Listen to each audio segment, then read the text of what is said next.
Olha, gente, informações de momento dos estragos causados também pelo furacão Otis, que atingiu o México.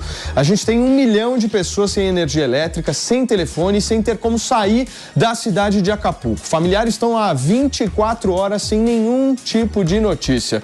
E o pior, gente, infelizmente está por vir, porque o principal rio está transbordando e os solos estão encharcados, o que deve resultar justamente num deslizamento de terra. Além disso, o principal aeroporto está fechado lá em Acapulco e o acesso por terra está limitado apenas para quem vai levar ajuda. Em instantes, a gente vai trazer detalhes com a nossa Paulinha Nobre e toda a equipe de jornalismo da Jovem Pan, que está mobilizada nessa cobertura especial, que vai mesclar por aqui o que acontece em Israel, mas o que acontece também ali na América Central, ali no México, certo? Temos hoje o nosso Mano Ferreira, Felipe Monteiro, Nelson Kobayashi, a nossa Barbie, mais conhecida como Miriam Spritzer, e Fabrício Naitz, que não está aparecendo aqui no vídeo, mas está fazendo um trabalho brilhante em toda essa cobertura, certo? Turma, vamos começar a conversar sobre o quê? Vamos falar sobre Acapulco. As imagens, Nelson Kobayashi, do Hotel do Chaves destruído me tocaram, meu amigo. Eu também, isso mexe com a nossa memória nostálgica, né, Paulinho? Bom dia para você, bom dia para os colegas. E é assim, é só um símbolo de uma destruição muito maior, né? Não só toda a rede hoteleira, não só a questão do turismo está impactada, mas a vida das pessoas, né? São muitas pessoas sem energia, imagina só, por conta deste furacão que chegou no nível máximo, que é o nível 5, algo parecido recente na história. Nos últimos anos a gente teve só no Katrina, então para você imaginar, né, a dimensão dessa catástrofe natural e que está impactando lá toda uma cidade, pessoas isoladas, inclusive, Paulinho. E a gente teve a informação hoje pela manhã, até confirmamos aqui com a nossa equipe de jornalismo, a informação de uma primeira morte já registrada justamente lá em Acapulco por conta desse furacão Otis. Existem vários depoimentos para as pessoas, os moradores de lá estão absolutamente desolados, estão sem saber para onde ir na realidade, depoimentos de pessoas que estão sem telhado nas suas próprias casas, gente chorando nas ruas, há um lamaçal espalhado ali numa área tão bonita ali de Acapulco. Vou pedir para a nossa Mari Vassos colocar as imagens para mim aqui, só para vocês terem uma ideia do que eu estou falando. Parece guerra, né? Parece guerra, mas não é. É muito triste. E esse é o tipo de situação, Paulinho, primeiro, bom dia para os colegas, toda a audiência. É o tipo de situação que nos faz pensar sobre a necessidade de reformas que tornem os estados e os governos mais ágeis na resposta a essas emergências climáticas, que vão ser cada vez mais, estão sendo, né? Cada vez mais frequentes. E muitas vezes, com o nível de burocracia que os governos foram criando em todo o mundo, a resposta do poder público na reconstrução e primeiro na reparação e na tentativa de minimizar os danos, e segundo, na reconstrução após as catástrofes, acaba sendo sempre muito lento. O governo não consegue responder de forma adequada, na velocidade necessária para minimizar o sofrimento da população.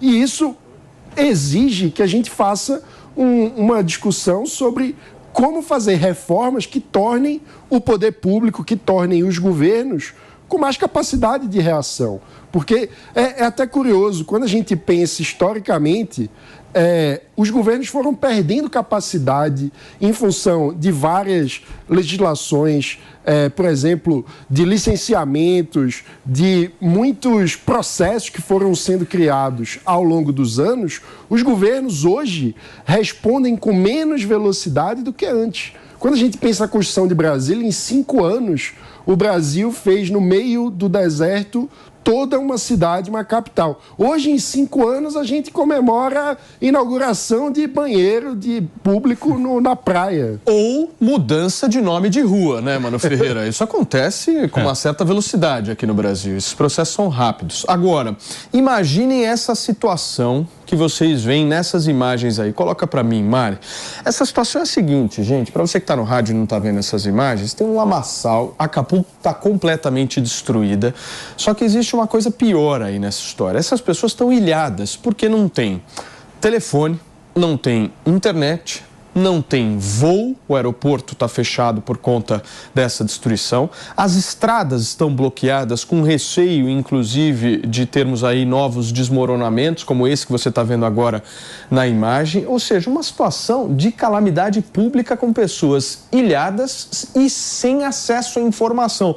Então é um caso que a gente está trazendo aqui para vocês de extrema gravidade, para que o mundo possa olhar para o que acontece no México e ter uma certa atenção, porque eu não me lembro na história recente um caso assim, da gente simplesmente ter milhares e milhares de pessoas ilhadas num local. Talvez a gente possa fazer uma comparação com São Sebastião, mas numa dimensão muito menor, né, por conta da questão da chuva. Povoado. Vamos trazer a Paula Nobre aqui, daqui a pouquinho o PP e a Miriam Spritzer vão falar sobre isso, mas antes eu quero que a Paulinha Nobre possa nos atualizar. Paula, como é que está o nível de intensidade do furacão agora, minha amiga? Bem-vinda.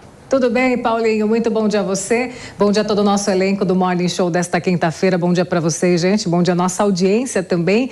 Sim, vamos fazer essas atualizações em relação a esse furacão Otis que atingiu a costa do México entre a terça e a quarta-feira. Furacão de categoria 5. Assim como o Coba bem mencionou hoje, lembrou que a gente falou bastante sobre isso ontem, a maior das categorias dos furacões. Era esperado um furacão de categoria 1 na região ali de Acapulco, no estado de Guerreiro, mas o furacão chegou à categoria 5. Com ventos, gente, de até 270 km por hora e rajadas de vento de até 330 km por hora.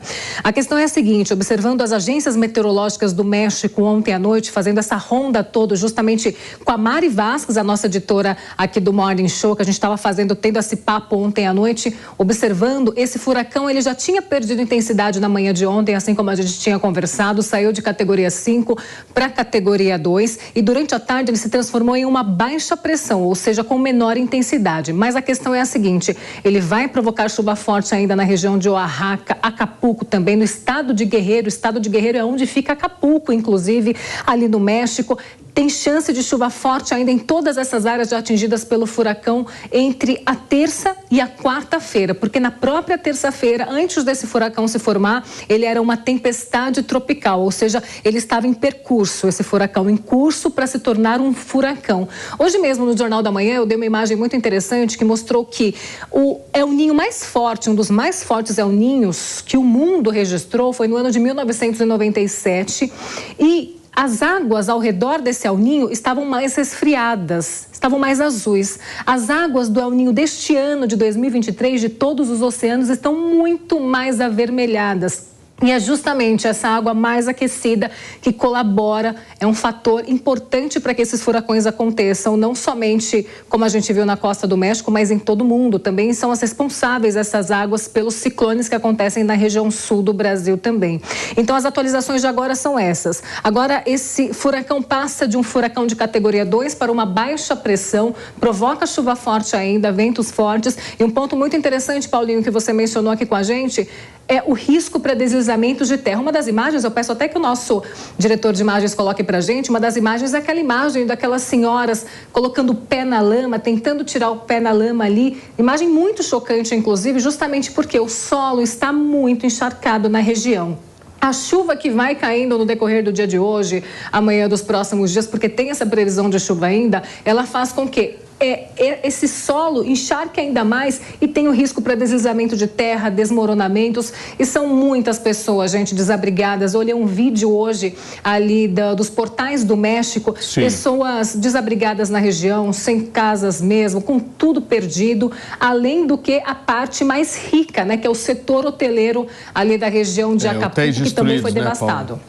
Situação muito crítica lá em Acapulco e a gente vai continuar acompanhando. Paulinha, daqui a pouco a gente volta contigo para mais atualizações. Fechado, querida. Obrigado.